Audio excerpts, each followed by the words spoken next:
Mon écran? Mon écran est bien Oui, partagé? oui, on voit. Oui, Oui, oui, oui. super. Bonjour à tous ceux qui nous rejoignent donc, pour ce webinaire sur le projet collectif en tant que levier de remobilisation pour les publics éloignés de l'emploi. Vous êtes nombreux encore à nous rejoindre, mais je suis Tiffaine Melouette, donc chargée de mission à la Fédération nationale des UROF. Et je vais vous présenter un peu comment va se dérouler ce webinaire. Je vais commencer par vous présenter brièvement notre dispositif ainsi que son fil rouge, qui est le sujet du jour, donc le projet collectif. Et nous aurons les témoignages de Prisca Fad à l'île de la Réunion, qui est avec leur accompagnante Ghislaine, et Lulzimé avec son accompagnante Déborah dans le Grand Est. Donc vous pouvez, ce webinaire est enregistré donc pour pouvoir être accessible en replay. Donc n'hésitez pas à poser vos questions au fur et à mesure dans le chat. Si vous voulez également intervenir, vous pouvez tout simplement lever la main. Vous avez accès aux réactions. Donc pour poser, je vous ouvrirai le micro ou Manon pour poser vos questions ou intervenir en direct à l'oral. Donc, je démarre sur la présentation du dispositif dans lequel nous avons mis en œuvre donc, ces projets collectifs. Donc, c'est dans le cadre de notre dispositif PIC 100% inclusion des tours créatifs vers l'emploi. Donc, PIC, plan d'investissement dans les compétences financé par le ministère du Travail et opéré par la Banque des Territoires. Donc, la Fédération nationale des UROF était pilote est toujours pilote sur ce dispositif qui est toujours actif avec 2 cohortes en cours et 3 autres qui vont bientôt démarrer d'ici la fin du mois. Donc, nous avons 10 partenaires sur 9 régions de France, donc que vous voyez à l'écran. Les régions sont les Hauts-de-France, le Grand Est, l'Île-de-France, l'Auvergne-Rhône-Alpes, la région PACA, l'Occitanie, la Nouvelle-Aquitaine, les Pays de la Loire et donc l'île de la Réunion qui est avec nous aujourd'hui dans le cadre de ce webinaire. Donc, nous avons ce dispositif PIC 100% inclusion, donc est un dispositif qui contient des temps individuels, mais aussi des temps collectifs, et dans lequel donc le fil rouge était le projet collectif donc pour chacune de ces cohortes qui ont été mises en œuvre. Donc un projet collectif qui avait pour thématique soit l'environnement, la culture, le sport, enfin tout était ouvert, les thématiques sur ce projet étaient ouvertes, mais il y a également dans le cadre de ce dispositif des missions en emploi, en entreprise, que ce soit sous forme de stage avec des PMSMP, mais également des contrats, donc mission d'intérim, intérim d'insertion, CDD, etc. Des temps aussi d'identification et de valorisation et d'ancrage des compétences, des soft skills des bénéficiaires, donc notamment via le référentiel RecTech et l'attribution d'Open Badge, donc qui ont fait l'objet d'un premier webinaire au mois de mars. Et bien sûr, une construction progressive d'un projet professionnel qui pouvait aboutir sur une formation qualifiante et ou certifiante. Il y a également des ateliers spécifiques qui permettent des remises à niveau ou encore de lever des freins périphériques qui peuvent être d'ailleurs animés par des partenaires sur les territoires. Donc, je vais revenir plus spécifiquement au projet collectif, donc qui a été une manière aussi de valoriser et de mettre en exergue les compétences mises en œuvre soft skills des bénéficiaires et qui avait pour finalité un concours national, donc qui était réalisé à Paris. Nous avons fait 3 concours à ce jour. Et donc, il y a eu la possibilité de présenter 29 projets collectifs dans le cadre de ces concours. Donc, comment ils se déroulent, ces concours? Donc, c'est à Paris. Il y a 1 à 2 représentants des cohortes donc, qui ont mis en œuvre les projets, viennent présenter ces projets via un teaser qu'ils ont réalisé et une présentation. Ils viennent présenter donc devant l'ensemble des participants, ainsi qu'un jury donc, de professionnels. Nous avons eu des partenaires, par exemple, l'agence d'intérim. Nous avons eu nos référents des GEFP, nos partenaires aussi du CNAM qui réalisaient l'évaluation de notre dispositif. Donc tout le monde pouvait voter. Donc les participants, votaient sur 10, bien sûr, les projets collectifs concurrents aux leurs. Bien sûr, ils ne notaient pas leurs propres projets, collectifs et les professionnels, donc, avaient les critères d'évaluation que vous voyez actuellement à l'écran, donc la qualité de la présentation, la vie du collectif, les apports personnels et apports professionnels. Ces critères-là, les bénéficiaires qui présentaient leurs projets les avaient en amont, donc devaient un peu aussi orienter leur présentation, bien sûr, là-dessus. Et à la fin, donc, bien sûr, on comptabilise tous ces votes et il y a donc une remise des prix.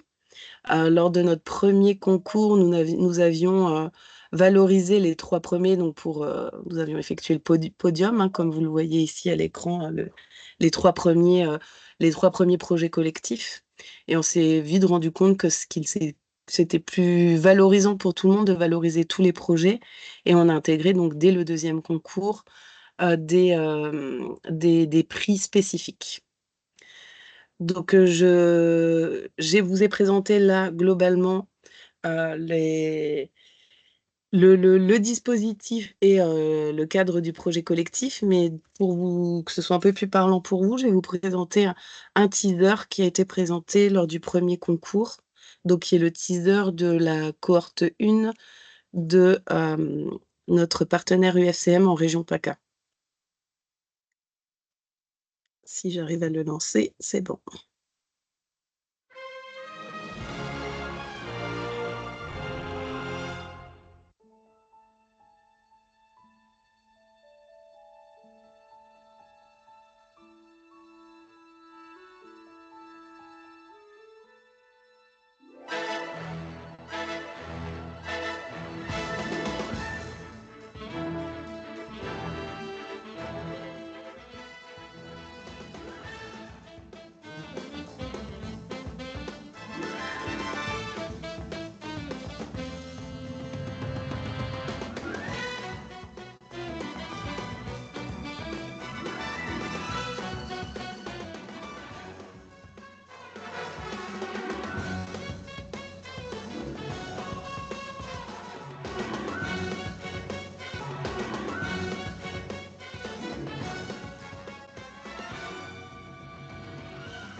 Alors, je ne sais pas si vous avez des questions à ce stade?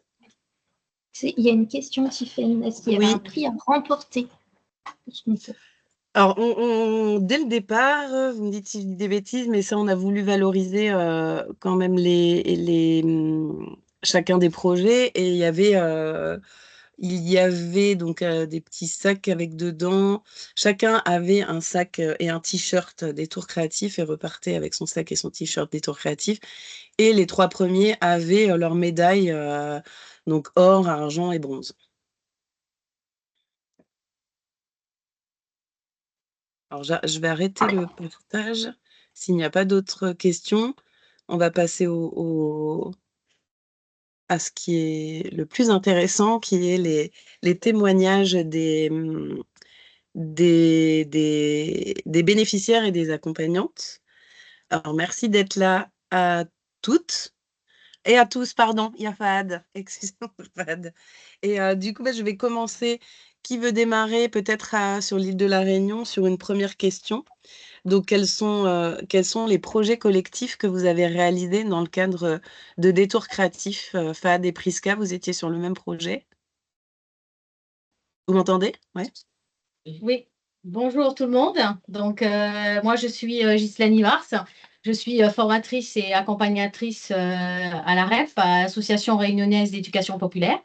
Donc, en fait, on avait donc 5 cohortes avec 5 projets qu'on a menés jusqu'à Paris. Donc, on est monté à Paris, de La Réunion. Donc, il y avait 5 projets. Le premier projet était sur l'addiction, autour de l'addiction, avec un jeu de 7 familles. Donc, les bénéficiaires avaient fait un jeu de 7 familles dans une école primaire. Ensuite, il y a la deuxième cohorte, ça a été donc avec Fahad et Priska sur le jardin partagé, mais ils en parleront tout à l'heure. La troisième cohorte, c'était sur le parcours d'un jeune qui quitte le collège en troisième et toute la vie, tout au long de sa vie jusqu'à la retraite, par quoi il doit passer, que ce soit personnel ou professionnel. Donc, c'était autour d'un jeu aussi. Ensuite, la quatrième cohorte, comme on est à La Réunion, on ne pouvait pas passer sur la culture du Maloya, donc la danse et chant traditionnel de La Réunion. Et ensuite, la cinquième cohorte, l'année dernière, c'est vrai qu'on parle beaucoup du harcèlement scolaire. Donc, il a été donc fait une intervention dans une école aussi, dans un quartier prioritaire avec des femmes qui se battent au quotidien dans ce quartier sur le harcèlement scolaire. Donc voilà, et puis je ne sais pas, je vais peut-être passer la parole à Fahad et Priska, parce que c'est eux les stars, hein, c'est pas moi. Euh, donc, qui puissent parler de leur projet, pourquoi ils ont fait ce projet-là. Voilà, je vous laisse la parole. Bonjour, je m'appelle Afizou Priska. J'ai intégré la cohorte 2 en novembre 2021.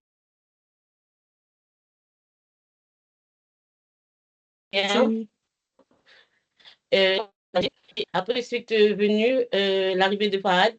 Donc, il nous a raconté son histoire. On a commencé à faire un genre de partage chez lui. Je vous passe Est-ce que c'est moi ou il y a des problèmes la de parole. connexion? Je m'appelle Fad Sendou. il y a des problèmes de connexion. C'est toi. Ah, vous n'entendez pas? Oui, ça coupe en fait, Ghislaine. Il y a des problèmes de connexion. On a quand même compris ce qu'a dit Priska. Mais du coup, est-ce que vous pouvez nous en dire plus? Parce qu'en effet, vous aviez, au départ, vous étiez parti sur un autre projet. Et comment vous êtes arrivé à ce projet de jardin partagé? Fad, peut-être vous pouvez prendre le relais? Je m'appelle Fad Sendou, je suis né au Comores. Je m'appelle Fad Sendou, je suis né au Comores.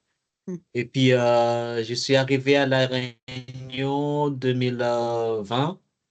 Et puis, j'ai fait un accident, j'ai tombé d'un arbre, mais avant, j'étais un agriculteur, en même temps un étudiant. Et puis, je suis arrivé ici. J'ai fait un an de mère sans faire quelque chose. Et il y a un formateur qui s'appelle Daniel qui m'a parlé le groupe de tour créatif avec Madame Ghislaine. Je suis venu, en fait, au début, j'ai réfléchi, ils m'ont dit, c'est toi qui nous donnes une Ça coupe. idée pour personnaliser aux personnes mobilité réduite. Et là, ça commence là-bas. Et là, l'idée, ça commence là. Alors ça a coupé un petit peu, Fad. Et c'était quoi du coup? C'est que vous étiez agriculteur et que vous aviez un jardin aussi chez vous que vous n'arriviez pas à entretenir. Et donc c'est là que le Voilà. groupe a décidé de Le mettre en place. voilà. Et de vous dire que Oui. malgré tout, Pour, vous n'avez plus oui, votre handicap. Voilà, malgré mon handicap, j'ai ma place. voilà. Exactement. En fait, pour compléter ce qu'ils disent, c'est que en fait, ce projet, c'est vrai que ça a été un peu chaotique.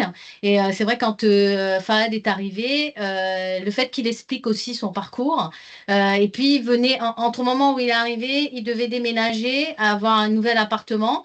Et du coup, quand il a eu son nouvel appartement, c'est vrai qu'il avait ce bout de jardin où il n'avait pas accès. Il demandait la clé de l'accès de ce jardin, il n'y arrivait jamais. Et en fait, c'est vrai qu'avec avec le groupe, ils ont décidé. Alors, ils ont fait, hein, parce qu'ils ne le disent pas. Et c'est dommage qu'il n'y a pas Oh. Anastasia, mais Mm. c'est vrai pour toi. qu'on a visité quand même. Ils ont visité. Ça coupe, Ghislaine.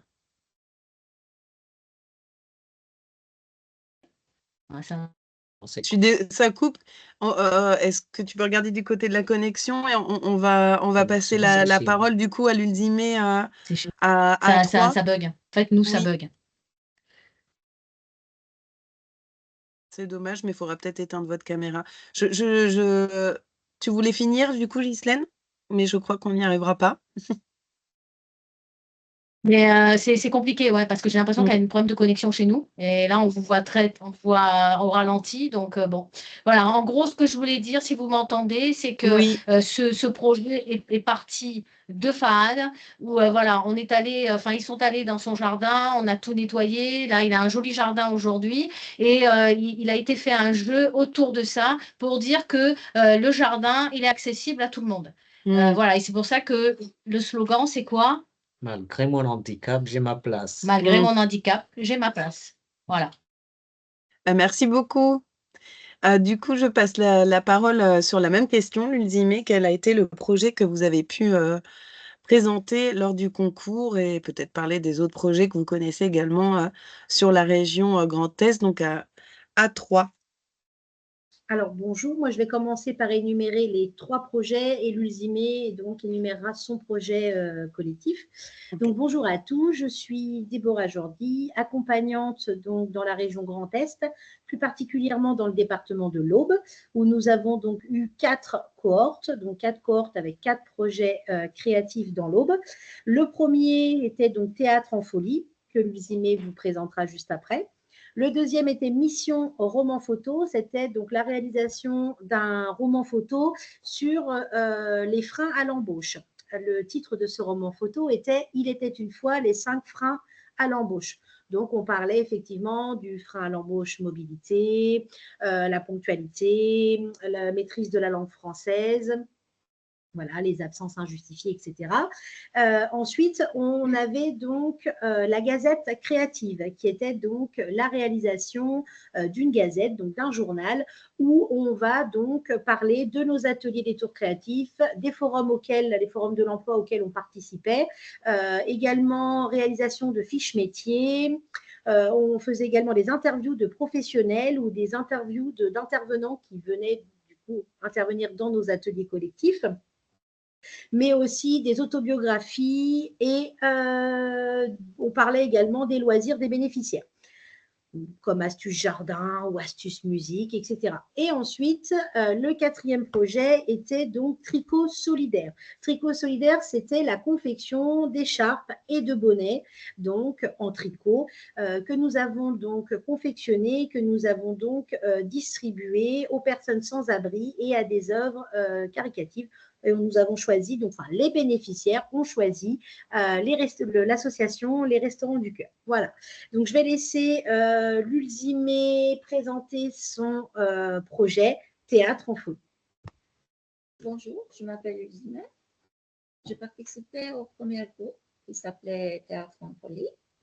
En fait, là, on a travaillé, mon projet créatif était la réalisation de scènes mettant en avant les bons et les mauvais comportements en entreprise. Super, Alors, merci beaucoup. Oui, Déborah, peut-être tu veux juste pour détailler, voilà, c'était donc la réalisation d'un petit court-métrage où on prenait sous le ton de l'humour les mauvais comportements en entreprise et comment bien se comporter en entreprise. Donc, c'était par exemple des détails, le téléphone en entreprise, les pauses cigarettes, comment parler avec respect à son employeur, etc., etc. Et on a donc tourné des petites scénettes et que nous avons tournées en fait sous le ton de l'humour. Voilà. Super, ben merci à tous. Et la question suivante, est-ce vous avez rencontré des difficultés dans la réalisation de vos projets collectifs et comment vous avez pu les surmonter? Donc, est-ce que tu continues, Déborah, avec Lulzimé? Oui, Et bien on sûr. OK, et on repartira après à La Réunion? Alors, la principale difficulté que nous, dans l'Aube, on a rencontrée, c'est de jongler avec les remises à l'emploi et les sorties positives des bénéficiaires. Donc, c'était super. Les bénéficiaires avaient des missions intérim ou des CDD de courte durée, ou même des sorties positives, hein, donc CDI ou CDD de plus de 6 mois, ou formation qualifiante certifiante. Mais en fait, nous, ça pénalisait, si je peux dire, les projets collectifs. On a donc dû trouver des solutions pour pouvoir parer et avancer, concrétiser ces projets collectifs. Je donne un exemple pour le tricot, surtout le tricot solidaire qui nous a posé problème, j'ai envie de dire, parce que nous avions 4 tricoteuses et sur les 4 tricoteuses, 2 ont trouvé un emploi et donc étaient en remise à l'emploi très rapidement. Ce qui fait qu'on avait 2 tricoteuses en moins, les autres ne savaient pas tricoter. Donc, ce qu'on a fait, c'est qu'on a donc fait un cours de tricot pour pouvoir donc enseigner le tricot à d'autres tricoteuses. Et puis, les tricoteuses qui étaient remises à l'emploi ont décidé d'elles-mêmes et ont proposé de tricoter chez elles les écharpes et les bonnets et de pouvoir participer lors de leur jour de congé, aux ateliers pour pouvoir donc ramener leur confection. Donc vraiment, ça a été de pouvoir jongler effectivement avec les remises à l'emploi, les absences des uns et des autres pour bonnes raisons, hein, puisque voilà, on parle de réinsertion, donc c'était plutôt cool. Mais effectivement, pour les projets, ça a été un frein, mais on a su trouver des solutions et on a pu aboutir notre projet, le concrétiser sans que ça pénalise le groupe ou le projet. Voilà. Mais là, avec cet exemple, on voit justement que c'est bien un levier de remobilisation, de mobilisation, en tout cas de motivation, puisque même en étant de retour à l'emploi, elles ont voulu aller au bout de ce projet De ce projet, collectif. Donc, on tout voit à fait. l'implication que ce projet amène. Alors, du coup, à La Réunion, même question, les difficultés que vous avez pu rencontrer? Alors, les difficultés, je rejoins un peu Déborah, c'est-à-dire que pareil, hein, des bénéficiaires qui partaient en emploi, en formation et qui lâchaient hein, le projet où ils étaient. Là où on a rencontré aussi des difficultés, c'est sur une cohorte dans l'Est où ils étaient partis sur un projet de restaurant solidaire. Et comme on était en pleine période Covid, du coup, ça leur tenait à cœur et il a fallu qu'ils rebondissent. Enfin, la solution, c'est qu'ils ont trouvé un autre projet qui finalement a été aussi bien, même je dirais qui était une super idée. Mais c'est vrai que cette période-là a été un peu difficile, mais pareil sur la cohorte 1, dans l'addiction, avec les mesures Covid, c'est vrai qu'il il a fallu pallier avec tout ça. Finalement, les solutions, c'est que on a pu rebondir sur d'autres choses. Après, la difficulté, c'est aussi remotiver aussi les gens parce que il y avait des baisses de régime, surtout dans la cohorte de FAD et Prisca, parce que c'était quand même une grosse cohorte et de 22 personnes, on est passé à 11 personnes, donc la moitié, parce qu'il y a eu des jeunes, des moins jeunes, et donc essayer de faire avec. Mais ce qui a été bien, c'est que quand même, on a eu dans cette cohorte-là, hein, et de toute façon, ils peuvent le dire tous les deux, c'est qu'on a eu quand même la moitié des gens qui ont été quand même jusqu'au bout. Et ce qui les a boostés, c'est ça. Et c'est dommage que Anastasia soit pas là, qui est la déléguée hein, de la cohorte, parce que Anastasia le dit, hein, elle s'est retrouvée à un moment donné toute seule. Et heureusement qu'elle a boosté tout ça en disant, en mettant en avant que c'était un projet ensemble et qu'il y avait un concours à la clé. Et c'est ça, hein, de toute façon, vous pouvez le confirmer, hein, c'est ça qui a fait que vous êtes reboosté. Hein. Oui. Voilà. Eh bien, justement, tu enchaînes sur la question suivante qui était, et donc je vous laisse la parole là-dessus. Est-ce que justement le concours vous a permis d'être encore plus motivé, le fait qu'il y ait un concours au final qui venait conclure donc vos projets collectifs? Est-ce que ça vous a motivé davantage pour justement réaliser ce projet? Allez-y. Oui, le concours, ça nous a motivés plus parce que on savait qu'il y avait un truc à la clé en fait. Et donc, au départ, dans nos groupes, on était à 11. Et avec la difficulté qu'on a eue, on s'est retrouvés à 4 personnes et on s'est reboosté tout le monde ensemble et on est parti comme ça. Mais en fait, le problème aussi qu'on nous a rencontré, c'est les gens, ils sont partis à leur travail, les gens, ils sont partis ils ont lâché complètement. C'est ça qui est la difficulté qu'on a rencontrée. Mais avec le projet, on a bien avancé quand même. Avec le concours, j'ai dit à Anastasia, il faut aller de l'avant pour qu'on avance, pour qu'on rapporte les victoires. Et là, ça commence. Voilà. Super, merci Fahad. Donc le concours est quand même aussi quelque chose qui vous a pu vous remotiver. Si vous n'avez pas été là, ça aurait pas été. C'est ce que tu viens de dire, Ghislaine. En tout cas, ça a été le levier qui a fait que ça a remotivé les Ah troupes. oui.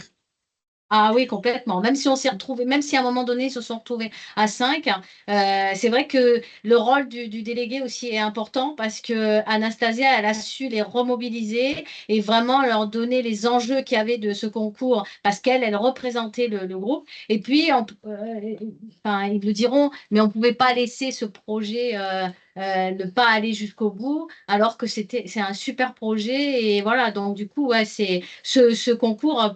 Pour moi, ça a été moteur. Je l'ai vu. En fait, le projet a démarré en novembre 2020. Mars, c'est là qu'a été décidé mars 2021, c'est là qu'a été décidé le projet de la cohorte 2. Mais ça a mis du temps avant de se mettre en place, tout ça. Et c'est en septembre, alors que le concours était en novembre, c'est en septembre qu'il y a eu un rebondissement. Et grâce aussi à la petite équipe qui restait, parce que finalement, les autres sont revenus et ça a été, voilà, ça a été génial, quoi. Super, merci beaucoup Ghislaine, Priska, Fahad. Même question pour vous dans le Grand Est. Est-ce que le concours a fait que vous êtes davantage impliqué dans le projet Lunzime? Non, j'ai toujours été motivée par le projet. Le concours était stressant aussi. Plus stressant. Après, globalement, je sais pas, Déborah, c'est vrai que il y a ceux Alors, qui pour naturellement ont Lunzime, été motivés par le projet. C'est vrai qu'on l'a pas dit aussi, c'est des thématiques pouvaient être données. Ça pouvait être le développement durable, par exemple, dans les Hauts-de-France, était déterminé par l'organisme de formation. Mais le choix de ce qu'ils en faisaient, de cette thématique, était aux bénéficiaires de décider donc ce qu'ils voulaient faire. Ils ont fait notamment un escape game sur le sujet. Ils ont fait des scénettes, enfin, etc. Mais c'était bien les bénéficiaires qui décidaient de leur projet, donc ce qui permettait aussi de les motiver davantage. Mais on le voit, la réunion, le projet, le concours a permis quand même de rebooster un peu. Et c'est vrai que globalement, moi qui voyais les comités des bénéficiaires, il y avait quand même un truc où on voulait en parler sans trop en parler. Enfin, on sentait le concours et la compétition quand même qui motivait derrière. Ouais. Je pense que l'Ulzime a dit qu'effectivement, ça n'a pas permis de la mobiliser sur le projet parce qu'elle était déjà très intéressée. Mais je pense que c'est parce que, et elle dit, le concours était très stressant. Je pense que comme dans l'Aube, particulièrement dans le Grand Est, où on avait vraiment des cohortes avec un public allophone, je pense que c'était très stressant pour eux. Ils savaient qu'il y avait aussi des francophones au concours. Donc, je pense qu'ils étaient très impliqués dans le projet, mais c'était une grosse source de stress. Comment je vais devoir parler? Est-ce que les gens vont me comprendre? Est-ce que je vais y arriver? Mais et effectivement, je reviens à ce que tu disais, le fait que les bénéficiaires choisissent leur projet collectif permettent vraiment de les impliquer. Alors après, bien sûr, l'USIME a dit, ah ben non, moi, le concours ne m'a pas permis de me tenir. Or, par exemple, dans la cohorte numéro 4, j'ai une bénéficiaire où c'est le concours qui l'a fait tenir, le fait qu'il y ait Paris, qu'il y ait un concours à présenter, qu'il y ait quelque chose derrière pour concrétiser le projet. Je pense que ça, c'est au cas par cas, j'ai envie de dire. Et puis, selon le public des cohortes aussi, qui peut changer beaucoup d'une région à une autre, et ça change du coup la réponse à cette question. Voilà. Merci Déborah. Ben, je vous laisse enchaîner sur ce que vous a apporté justement le projet collectif pour vous, vos apports personnels et professionnels. L'Unzime. Je t'écoute. Tu veux que je commence? Bon, vas-y. Alors, le projet collectif m'a aidé à être plus ouverte aux autres, moins stressée et plus à l'aise dans le groupe aussi. Mais aussi m'a aidé d'améliorer la langue française. C'est le plus important pour moi. Super, merci L'Unzime. Tu veux rajouter, Déborah ou... Après, là, c'est l'Ulzimé. Après, ce que je peux dire, c'est les remontées de chaque bénéficiaire. Beaucoup m'ont dit, ah, ça m'a permis de gagner en autonomie, de gérer mes angoisses, de gérer mon stress, hein, voilà, et ma timidité, gagner en maîtrise de la langue aussi, et puis d'être plus à l'aise. Et cette cohésion de groupe qui est unanime pour tous les bénéficiaires. Le projet collectif, c'est je me sens moins stressée, je me sens plus à l'aise, et surtout, et ben voilà, je gagne en cohésion de groupe. Donc, c'est vraiment, voilà, je pense, le retour pour moi de mes 4 cohortes. Voilà. Et il y a quand même la mise en œuvre du coup de compétences aussi, hein, de Bien compétences sûr, soft skills et compétences. et puis c'est ce qu'il disait effectivement avec le RECTEC, on a pu jouer sur les projets collectifs, mais quand on parle de gagner en autonomie, de gérer ses angoisses, son stress, d'être plus à l'aise, c'est aussi lors d'un entretien d'embauche, c'est aussi lors d'une mission intérim ou en emploi. Ça les a beaucoup aidés. Et puis, ce stress du concours, c'était un bon stress parce que finalement, ils ont cette peur de l'employeur, entre guillemets, en entretien d'embauche. Et ben, ça les a beaucoup aidés. Ça a été un bon entraînement, ce concours et le projet en général, parce qu'ils ont dû faire du aller vers. Nous, on a fait de la recherche de dons, on a rencontré des personnes totalement inconnues, des personnes en association, et ils n'avaient pas l'habitude de parler à des inconnus, ils n'avaient pas l'habitude d'échanger et d'aller vers les gens, ou que ce soit eux qui soient acteurs. Habituellement, c'est plutôt l'inverse. Donc, voilà, ils étaient très contents de ça et ça leur a vraiment fait une montée en compétences. Oui, c'est clair. Merci, Nuzimi et Déborah. À La Réunion, la même question. Qu'est-ce que vous a apporté le projet collectif, Fahad? Le projet collectif, il m'a apporté beaucoup de choses parce que il m'a apporté de l'autonomie, il m'a apporté de parler en conversation avec les uns ou les autres. Il m'a apporté d'aller à gauche, à droite. Maintenant, aujourd'hui, je suis populaire parce que grâce à le groupe d'auto créatif, j'ai fait les activités avec les collèges, les écoles primaires. J'explique les gens la situation handicap. J'ai fait aussi les animations avec les enfants. Et puis, j'ai travaillé au service civique parce que je suis physique, mais je suis pas comme si, au revoir. Et puis, j'ai travaillé à l'hôpital. Là, aujourd'hui, ils ont besoin de moi le mois de juillet. Juin, juillet, oui, ils ont besoin de moi pour travailler là-bas. Et puis, voilà, ça m'apporte beaucoup de choses, la Et ça confiance vous en a pas... soi. Voilà. Allez-y, allez-y. Oui, la confiance en soi, confiance en moi-même, de placer comment le stress, parce qu'avant j'étais tout stressé quand je viens, je parlais pas, je reste dans le coin, des fois je pleure toute seule, mais là aujourd'hui je pleure pas toute seule, je pleure avec le monde. Ah oui, ça, je crois que ça vous a fait aussi un peu plus accepter votre handicap aussi, non, Fahad? Voilà, exactement. Super. Merci beaucoup, Fahad. Priska, du coup. Moi, ça m'a apporté l'estime de soi, l'ambition, la rigueur et aussi le sens de la diplomatie et la négociation. Malgré que mon handicap aussi, que j'ai un handicap aussi. Super. Et moi, je rajouterais, alors pour tous les deux, c'est vrai que comme c'est des personnes portant handicap, il faut souligner que Fahad, quand il est arrivé chez nous, c'est vrai qu'il parlait pas, il disait pas grand-chose, et puis il avait du mal à se voir tel qu'il était parce qu'il a été mobile avant et aujourd'hui il l'est plus. Donc c'est vrai que tout ce travail qui a été fait sur ce projet l'a amené à être beaucoup plus sûr de lui. Aujourd'hui, on a un Fahad qui est changé. Et voilà, il a trouvé quand même un emploi. Il fait des remplacements. Là, demain, il va porter la flamme olympique. Donc, c'est quand même génial. C'est quand même un super événement. Oui, on prendra des photos. pour parler des autres cohortes, les retours que j'ai eus de tout le monde, c'est ça, c'est dans les compétences qu'on demande aujourd'hui. Il y en a plein, par exemple, à Anastasia, qui était quelqu'un qui doutait beaucoup d'elle. Là, quand elle a fait son projet là, de brancardier, elle a fait la formation. Elle est passée par des phases vraiment difficiles. Mais on en parlait encore hier au téléphone. Elle a surmonté tout ça alors qu'elle ne le faisait pas avant. Plein d'autres aussi que je croise encore et qui réussissent.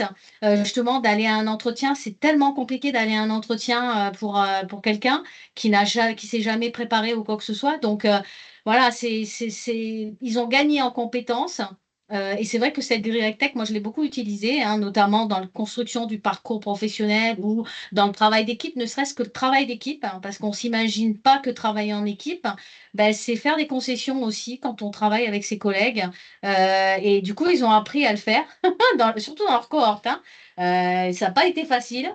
Il y a eu des hauts et des bas. Donc oui, franchement, moi, je suis fière d'eux parce que ben, leur parcours est exemplaire et merci à Détour Créatif, justement. Merci beaucoup. Alors du coup, la question suivante. Est-ce que le projet collectif vous a permis d'être, vous avez peut-être déjà dit, mais vous impliquer davantage aussi dans votre parcours à vous, sur le détour créatif? Parce que c'était le fil rouge, mais qui était censé justement vous ouvrir et vous amener à développer des compétences ou valoriser vos propres compétences dont vous n'avez pas toujours conscience. Mais est-ce que du coup, ça vous a motivé à être plus assidu sur le reste des activités qui vous étaient proposées dans le cadre du dispositif des tours créatifs? À La Réunion, vous pouvez enchaîner si vous voulez. Allez, vas-y, allez-y. Ben, pour moi, oui, ça m'a permis de, comment dire, m'investir un petit peu plus parce qu'on m'a donné comme rôle dans cette cohorte d'être la secrétaire, de prendre des notes, même malgré que j'ai fait mon projet professionnel administratif. Donc, ben, ça m'a permis d'être plus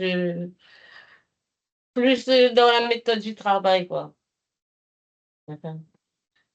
Et moi, là, ça m'a permis d'avancer au niveau de travailler en équipe, parce qu'avant, j'arrive pas à travailler en équipe. Là, je travaille en équipe.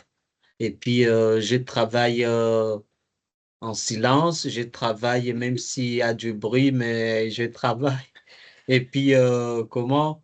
Je travaille d'une manière parce qu'avant, j'arrive pas à faire la comptabilité, j'arrive pas à répondre de téléphone, j'arrive pas à répondre, parler avec les gens, mais j'ai fait de TPE, j'ai fait beaucoup de choses. Donc, à Mais est-ce que cause de ça vous a ça, motivé davantage le fait d'avoir ce projet collectif? Alors vous, c'est vrai que c'est particulier parce que comme vous l'avez dit, ça a été compliqué de le mettre en place, ce projet collectif. Mais une fois qu'il était lancé, est-ce que ça vous a permis d'être plus motivé plus motivé dans votre parcours des tours créatifs plus globalement? oui, Oui. oui, beaucoup. Parce que là, aujourd'hui, ils vont besoin de moi parce que j'ai fait le traducteur, mais je savais pas avant. Aujourd'hui, même si je suis à la maison, ils m'appelaient de faire traduction avec les patients, mais jamais avant, jamais fait ça. Mais aujourd'hui, j'ai fait ça. Ouais. Merci beaucoup, Fadé Prisca. Dans le Grand Est, est-ce que ça vous a motivé, Lulzimé qui était déjà très motivé sur le projet collectif, comme on l'a vu tout à l'heure, est-ce que ça vous a permis de vous motiver plus globalement dans le dispositif, dans votre parcours? Pas forcément. Le projet collectif nous a permis de mieux nous connaître avec toutes les groupes et de se détendre aussi. Oui, d'instaurer une cohésion de groupe qui a permis du coup de vous motiver davantage dans le dispositif, c'est ça? Après, je pense que c'est pareil, c'est au cas par cas. Mm. l'Ulzimé avait déjà une motivation qui était, voilà, qui était très haute et puis moins de difficultés avec la langue française ou avec certains freins. Donc, voilà, elle l'a peut-être pas ressenti différemment.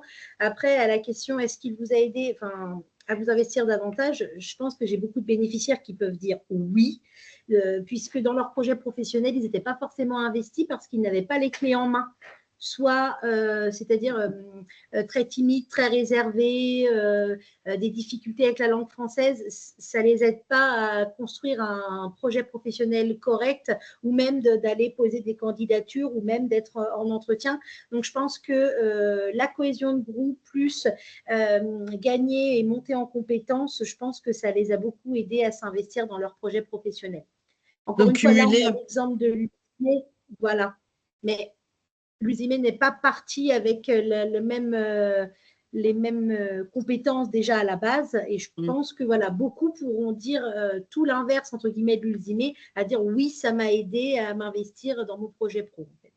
Ça dépend des projets. Oui, voilà, tout à fait. Ça dépend des projets. Ils n'ont pas le même projet que tout le monde. Voilà, tout à fait. Et c'est le fait que ce soit cumulé donc ensuite à côté avec les évaluations RecTech qui avait une mise en œuvre des compétences aussi dans le cumulé en fait avec la valorisation des compétences qui allait avec quoi. C'est ça que, Tout à fait. tu Oui, dis. c'est ça que je voulais dire, ouais, exactement. Super. Ben là, je vous propose la dernière question avant de vous montrer un peu une courte vidéo qui est un after movie de notre dernier concours qui vous permettra d'un peu mieux voir comment se déroulent ces concours. C'est justement qu'est-ce que vous... Oui, Juste avant, il Tiffany, une y a question une dans le question. chat. Oui, j'ai vu Oui. quelles étaient les durées de ces projets. Ben, le dispositif était de 15 mois. On avait donc décidé 12 mois de dispositif et 3 mois de sécurisation de fin de parcours ensuite. Donc, comme c'était le fil rouge, ils étaient censés le démarrer dès le départ. Et en fonction de la date du concours, je ne sais pas, vous pourrez peut-être dire en moyenne combien de temps vous avez tenu ces projets. Mais donc, ça pouvait être sur les 12 mois, mais ça pouvait être moins. Mais l'idée, c'était justement que ce soit sur tout le long du dispositif. Je vois Yvonne qui me disait oui, mais donc c'était... Oui, c'était oui, c'est ça, c'est 12 mois, 12 à 15 mois pour certaines cohortes. Il y a Oui. des cohortes, ça a été un petit peu plus court, mais voilà, 9 mois, 12 mois, 15 mois. Après, la question est totalement intéressante, quand on a fait le point, c'est une expérimentation, donc l'idée, c'est quand même de voir justement qu'est-ce qui marche quand ça marche, etc. Sur des dispositifs qui étaient adossés à d'autres dispositifs de type OFI, Bob 104, etc. C'est vrai qu'il y avait une motivation comme l'a pu l'être l'Ulzimé sur des cours de français qu'il y avait en parallèle du dispositif. Et là, le projet collectif, du coup, permettait de poursuivre cette motivation à l'arrêt des cours de français, mais quand même, il ne fallait pas que le projet dure trop longtemps et que le concours soit trop loin de la fin des cours de français, par exemple. Donc ça, c'est aussi dépendant des profils, des typologies de profils des cohortes, peut-être du type de projet aussi qu'ils initient. Eux, ils étaient sur un projet sportif, étant à Toulouse, donc c'était le rugby. Mais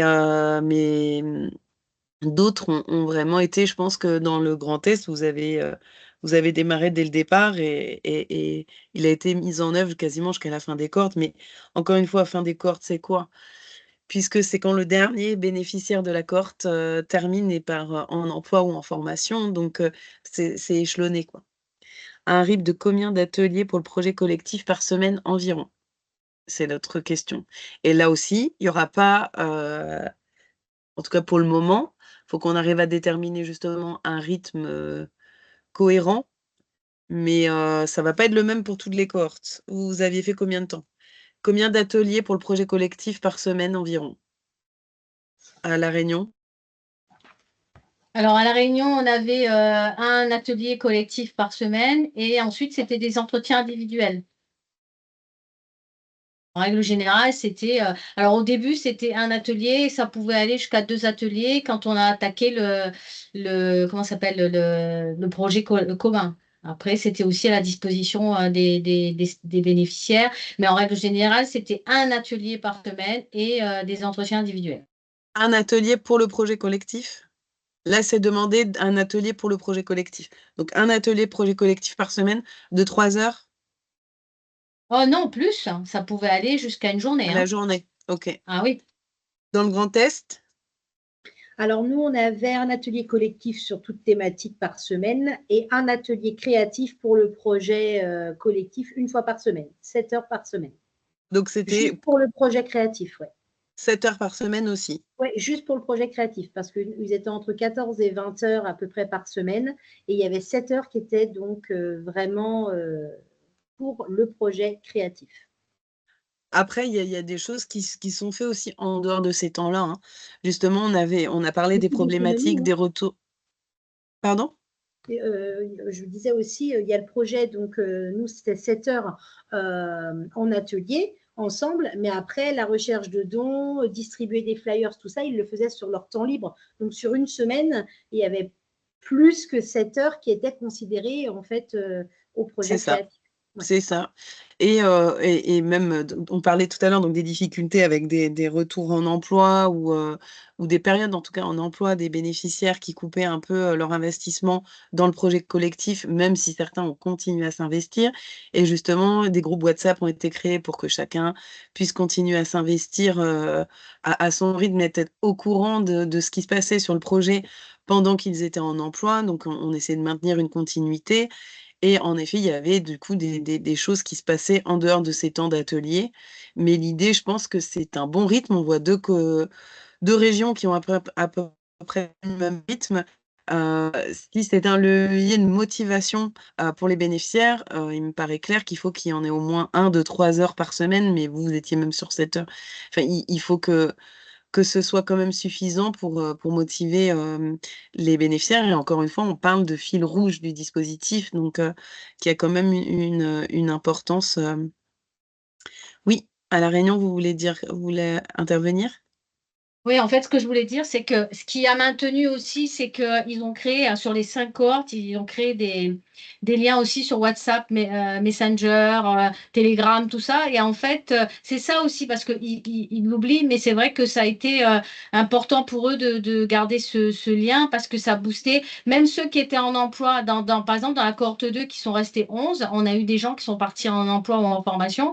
En fait, ce qui avait d'intéressant, c'est comme ils avaient ce lien sur WhatsApp, en fait, ils étaient au courant de ce qui se passait, ils donnaient même des idées. C'est pour ça que c'est ce qu'a dit Déborah, c'est-à-dire que oui, on avait nos ateliers la semaine, mais il y avait en dehors aussi de ça, où ça continuait, quoi, ça poursuivait. Et c'est ça qui a fait aussi ce fil conducteur jusqu'au bout. Parce que je crois que s'il n'y avait pas eu ça de mis en place, je ne sais pas si ça aurait tenu. Il fallait le faire parce que ça a été important pour toutes les cohortes. Oui, parce que comme vous avez vu, c'est un dispositif, on l'a dit, assez long pour laisser le temps aux personnes aussi qui en ont besoin. Donc le dispositif pouvait se terminer plus tôt, hein. Ils sont pas tous au même rythme et ils ont pas tous besoin du même temps, mais ça permettait de ceux qui avaient besoin de temps, d'avoir ce temps et du coup, c'était pas non plus un rythme, de 30 ou 35 heures semaine. C'était, plutôt, je sais pas, Déborah, peut-être même gros max du 24 heures. On n'était pas sur du temps plein non plus, Non, globalement. 3 jours Même semaine. si oui, voilà, donc 3 jours, on est sur 21 heures, donc dont une journée sur le projet, collectif, quoi. Et les entretiens individuels. En La plus, même journée?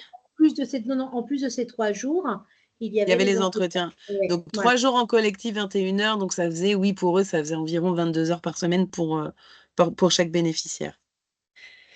OK et puis en plus sur les ateliers spécifiques, ils pouvaient être mobilisés par ailleurs en fonction de leurs besoins. Ma dernière question, donc ce que vous a apporté le projet collectif, là maintenant, qu'est-ce que vous a apporté le concours pour ceux qui y ont participé? Prisca et Fahd, non, n'y ont pas participé, mais Lunzimé, oui. Donc c'est Lunzimé, qui peut parler. Après, Ghislaine est venue en tant qu'accompagnante, Déborah aussi, mais Lunzimé, Qu'est-ce que ça vous a apporté le projet collectif, le concours, pardon, des projets collectifs? En premier, beaucoup de stress.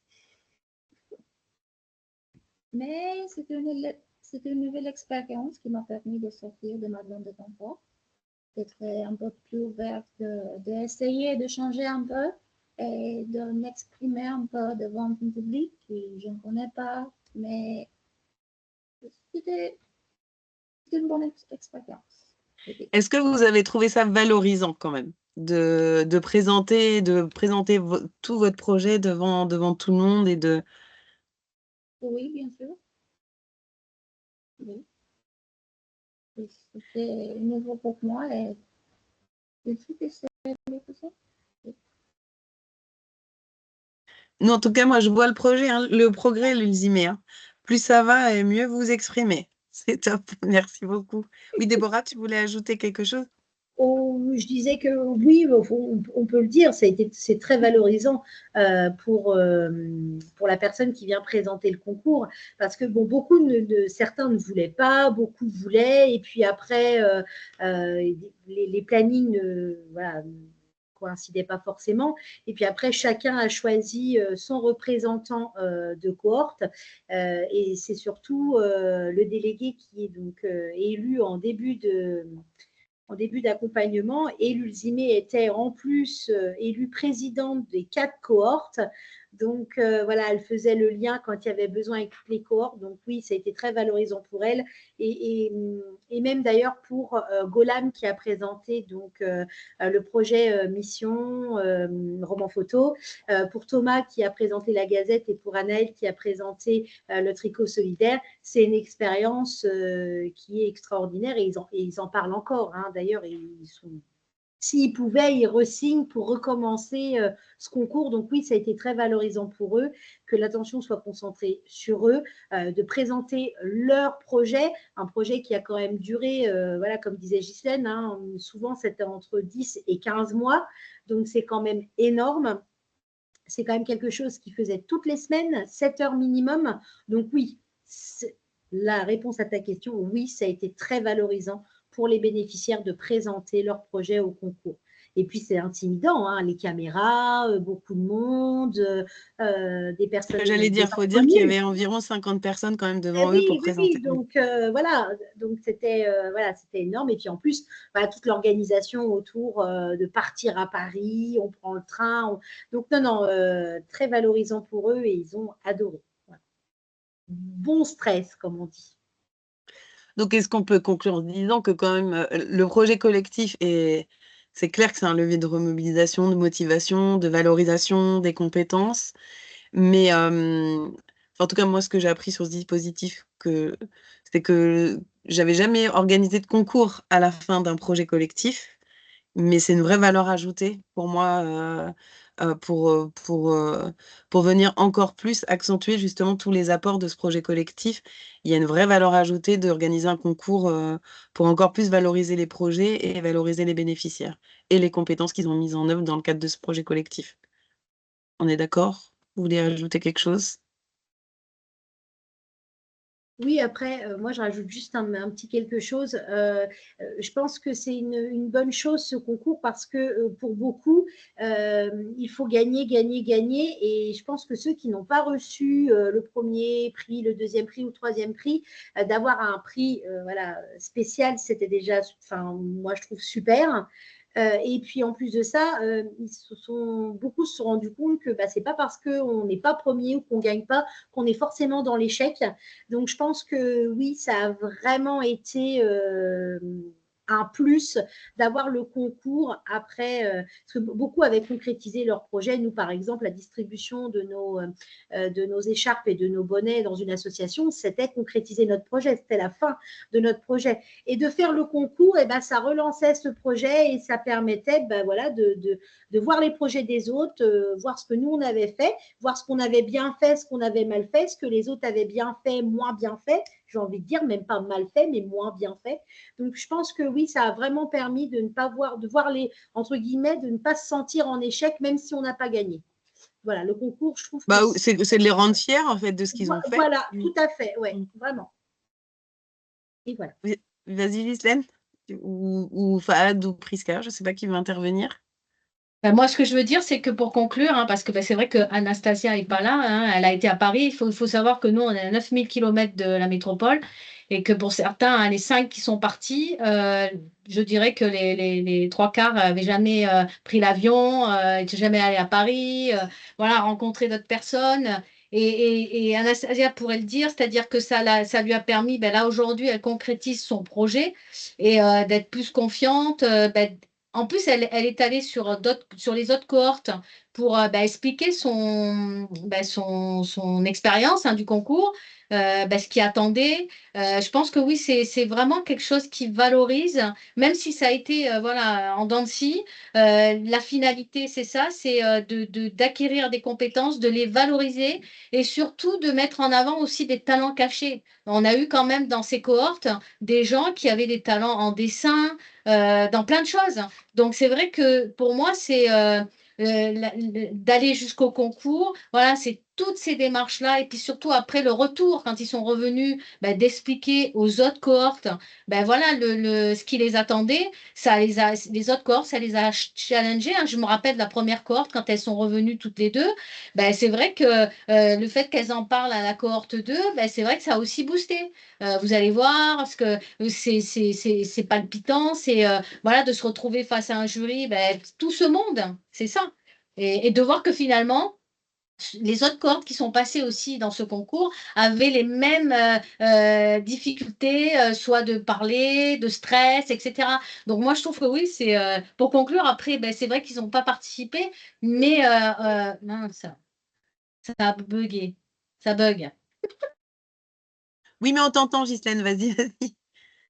Oh, voilà, donc c'est vrai que c'est dommage que Anastasia soit pas là parce que, mais je parle pour elle, hein, parce qu'on en a parlé hier et c'est vrai que le fait d'aller à ce concours, c'est plein d'émotions qui sortent, hein. Je veux dire, on est passé du rire aux pleurs. Voilà, Anastasia, c'est vraiment la personne, parce qu'il y a eu aussi Laurie sur le dernier concours qui, elle, est arrivée à la dernière minute et qui s'est retrouvée. Enfin, c'est quelqu'un qui est issu d'un quartier prioritaire et qui n'a jamais voyagé de sa vie et qui était, voilà, moi, j'ai jamais vu quelqu'un d'aussi heureux, aussi bien avant, pendant et après. Donc, c'est fabuleux. Et c'est ça qu'il faut retenir, c'est que, ils ont acquis des compétences que jamais ils auraient pu faire dans une formation classique, quoi.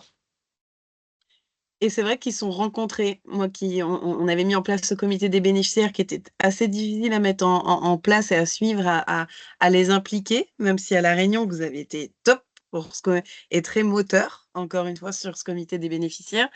De fait, tout de suite, quand ils se rencontrent lors des concours, c'est plus facile de remobiliser aussi tout le monde sur le comité des bénéficiaires.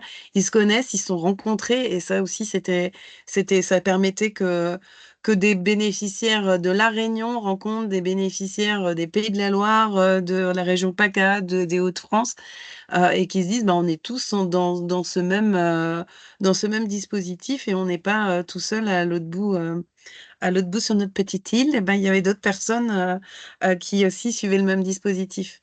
Alors, comme promis, j'ai vu que j'ai une question à laquelle je vais répondre, mais je voulais vous montrer quand même ce fameux petit after movie de notre dernier concours pour que vous ayez une idée.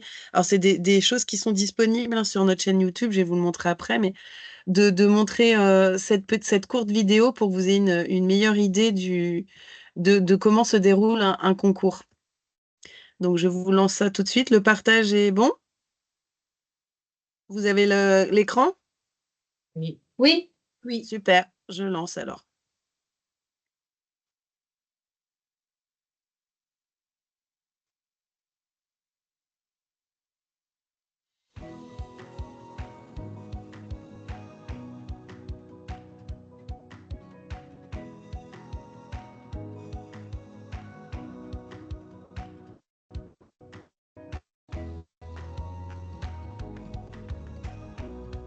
Le concours consiste à donner la parole aux bénéficiaires qui viennent présenter le résultat de ce projet collectif et nous expliquer tout ce qu'on ne peut pas comprendre sans leur témoignage, c'est-à-dire l'effet produit durablement par le vécu de ces ateliers et du parcours des tours créatifs.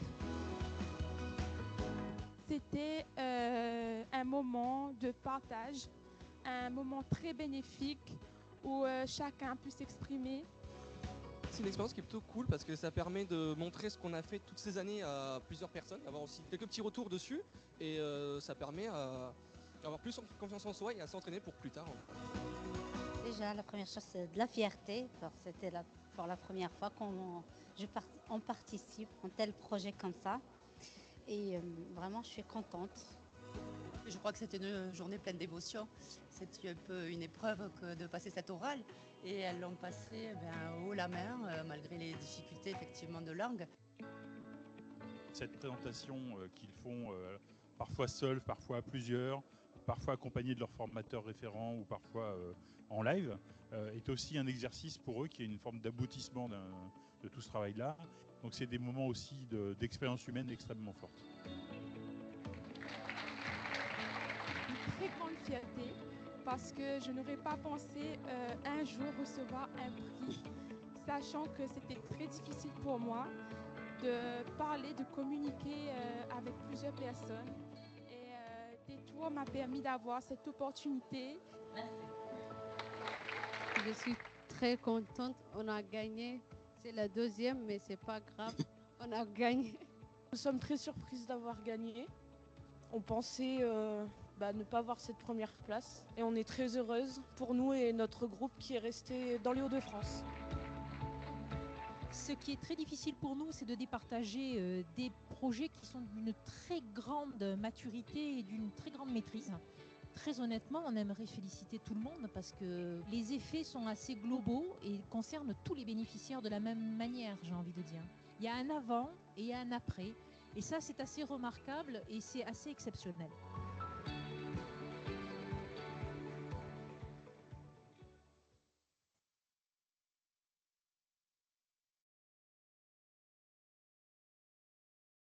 Alors voilà. Oh, pardon. Non, vous n'entendez plus? Il y a une autre vidéo qui s'est enchaînée, excusez-moi. Si on t'entend. Oui, mais moi j'avais l'autre vidéo qui s'était enchaînée. Donc, alors j'ai plusieurs questions. Le PIC se termine. Pensez-vous candidater dans le cadre de l'AMI O2R? Du coup, oui. Donc là, comme j'ai dit, pour le moment, on a 2 nouvelles cohortes qui ont démarré premier trimestre 2024. On en a 3 autres qui vont démarrer d'ici la fin du mois. Et bien entendu, on n'a pas envie que ça s'arrête et on attend la sortie du décret. En tout cas, j'ai pas l'info qu'il était sorti. Quel est le profil des bénéficiaires? Quel est le public cible? QPV, handicap, NITS, etc. Ou une catégorie seulement? Non. Tout. QPV, ZRR, on a eu aussi. Personnes en situation de handicap, oui. NITS, oui. On n'est pas, on n'a pas de catégorie spécifique, c'est tout profil éloigné de l'emploi. Et voilà, j'ai pas d'autres questions. Je ne sais pas si quelqu'un d'autre veut intervenir, lever la main et poser une question ou intervenir.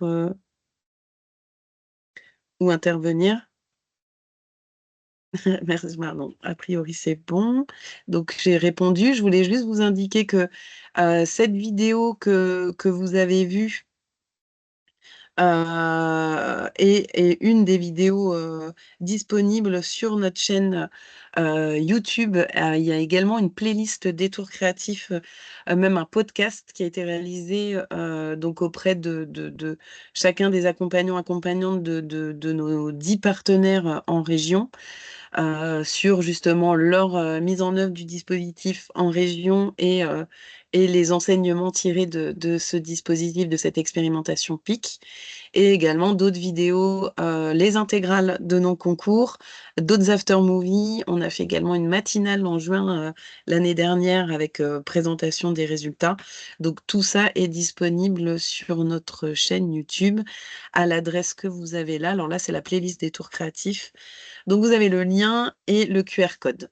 Et du coup, ce webinaire sera également en replay sur cette même chaîne. Donc je vous remercie de nous avoir suivis. Est-ce que vous avez d'autres choses à ajouter, Ghislaine, Prisca, Fahd, Ludmé, Déborah? Le mot de la fin? Non? Oui, Non, Déborah? pas spécialement. Non, Ok. pas spécialement. Ben, on a tenu Non, un peu mieux. pareil. Ok, super. Ben, on a un peu mieux tenu le timing, donc merci à tous de nous avoir suivis et puis bonne journée. Bonne journée. Bonne Merci journée à beaucoup. tous. Au revoir. Au revoir. Au revoir, bonne journée.